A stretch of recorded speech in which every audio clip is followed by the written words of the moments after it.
Hello. In this video, I'm going to show you how to find specific vertebrate tissues on microscope slides. There are 4 types of vertebrate tissue. They are epithelial, connective, muscle, and nervous. Because several types can be present on one microscope slide, finding a specific tissue can be difficult for beginners. This becomes easier with practice. The key is knowing distinct features of the tissue and its location in the body. Let's start with epithelial tissue. It covers the body and lines organs and cavities. The cells come in 3 basic shapes, and they are arranged in layers.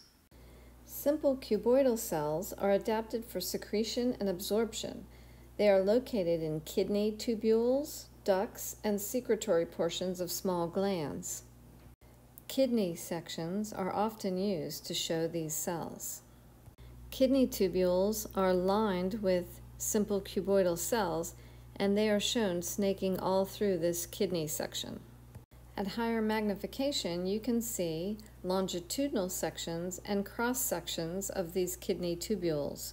The cells lining them are the simple cuboidal cells. At high magnifications, you can see the large, round, darkly stained nuclei that's characteristic of these cells. You have to ignore this large circular object here that draws your eye because it is not part of simple cuboidal tissue. The apical surface faces inwards towards the lumen of the tubule or empty space, and the basal surface, which is attached to the basal lamina or membrane, is on the outer edge of the tubule. Simple columnar epithelial is adapted for secretion and absorption. It lines the digestive tract from the stomach to the anus. This slide shows a section of intestines. At first glance, I don't recognize any simple columnar epithelial cells.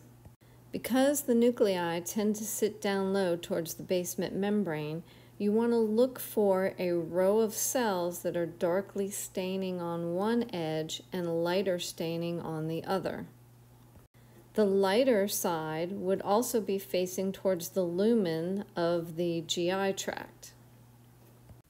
In microscope slide preparations, this simple layer of cells often looks separated from the underlying tissues. You can also often see clear areas, which are the goblet cells that secrete mucus. When you first put the slide under the microscope, you want to go to one edge of the section of tissue where you can see these string-like rows of cells. Those are the columnar epithelial cells. Pseudostratified columnar epithelium functions in secretion and movement. It lines most of the upper respiratory tract, the trachea and bronchi, auditory tubes, and parts of the middle ear and nasal cavity. Even though this is a simple layer of cells, it looks stratified because the nuclei can be found both at the lower area near the basal membrane and closer to the top near the apical surface. Similar to the simple columnar cells, you want to look for a strip of cells at one edge of the tissue section, and you will see a darker staining side and a lighter stained side, and maybe even goblet cells. At your highest magnification, you should notice the dark staining nuclei and how they are scattered instead of in a row. The slide provided in your kit contains ciliated pseudostratified columnar cells. You may be able to see the cilia, which beat to push mucus up out of the lungs or the nasal cavity. This mucus traps the debris in the air that you breathe. Skeletal muscle is responsible for voluntary movement and is found attached to bones and skin. The key features for skeletal muscle will not be seen at low magnification. You have to start off focusing on an area that looks very uniform and laid out in rows. This will be a longitudinal section of muscle. At higher magnification, you will see lots of darkly stained nuclei pushed to the outside edges of the cell, And if you move your fine focus knob so that you slowly go in and out of focus, you should see hints of the striations. At low magnification, cardiac muscle will look very similar to skeletal muscle. Cardiac muscle is responsible for the involuntary pumping of blood through the heart. At higher magnification, it will look less uniform and have fewer, more rounded nuclei. But the most distinguishing feature of cardiac muscle is the intercalated discs. Depending on your slide, they will either show up as clear lines, almost like someone took an eraser across the cells, or it will look like pencil-thin lines drawn in over the cells. This is a good time to point out that it's never a good idea to try and memorize slides or images of tissues by their color, because while many of them are shown sort of in this pinkish stain, they can be stained in many different ways. Here is another example of cardiac tissue. It's best to identify tissues by their features. Here you can see the intercalated discs and the rounded nuclei and some of the branching. At low magnification, smooth muscle looks very similar to both cardiac and skeletal muscle. Again, you will have to go up to higher magnification. Smooth muscle is found lining blood vessels, the digestive tract, and reproductive organs.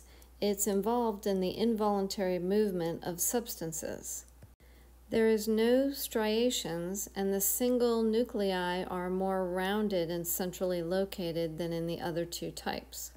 The cells are also shorter and more tapered at each end. They are laid down in an overlapping arrangement. They are not striated, and this is why they appear smooth. At low magnification, adipose tissue reminds me of bubble wrap. Those large clear bubbles are actually cells. Adipose cells. Adipose is found under skin, around organs, in bones, abdomen, and breasts. It is used to store triglycerides, to help in insulation and cushion organs. The cells are filled with triglycerides, and so they appear clear in the microscope. Sometimes you can see nuclei squished to the outside edges of the cell, and sometimes you can't. For compact bone at low magnification, look for the distinctive circular patterns that look like tree stumps. These are called osteons. At high power, focus on one of the osteons. Here you should be able to identify the central canal, lamellae, osteocytes, and caniculi. And remember that the osteocytes are sitting inside little cavities known as lacunae. Blood may be difficult to see and focus on at the lower power. Try to look for the dark stained cells that are scattered throughout. These are leukocytes, also known as white blood cells. At high magnification, you will see the erythrocytes, also known as red blood cells, which are much more numerous. Try to make sure you have at least one leukocyte in your field of view at high power to include in your drawing. Your nervous tissue slide will only have nervous cells on it. However, at low power, it may look like a tangled mess. Scan around on the slide until you can see individual large neurons. Neurons are responsible for sending and receiving signals, and they are located in the spinal cord, nerves, and brain. Supporting the neuron functions are small neuroglia cells. The neurons consist of a cell body with a large nucleus, multiple dendrites, and one axon. However, on the microscope slide, you will not be able to distinguish the axon from the dendrites. The tiny little polka dots you see scattered throughout the slide are the small neuroglia cells. When you first put a slide under the microscope, scan it at low power until you find the area where you would expect to see the cells. Go to a higher magnification and look for cells that match the images from your lab manual. If you don't see any, then start over. Keep repeating this process until you find cells that match what you're looking for. Remember that epithelial tissue will have one side facing an empty space. Muscle tissue will be found in areas that appear uniform. Adipose looks like large bubbles.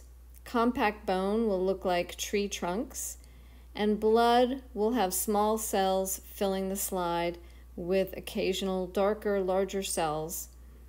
And nervous tissue looks like a tangle of string. Look for individual large cells, usually at the outer edges. Be mindful of the size of the cells compared to other tissue types. That dot you see in the image could be a nucleus or a whole cell. Look at as many images of the tissue types that you can find. There are loads of them on the internet. Quizlet has great sets for studying the tissues. Just select the cards you need to know by making them favorites in the set, and then you can choose to only do the favorites. This will eliminate any tissues you don't need to know. Practice is the most important key to learning the tissues.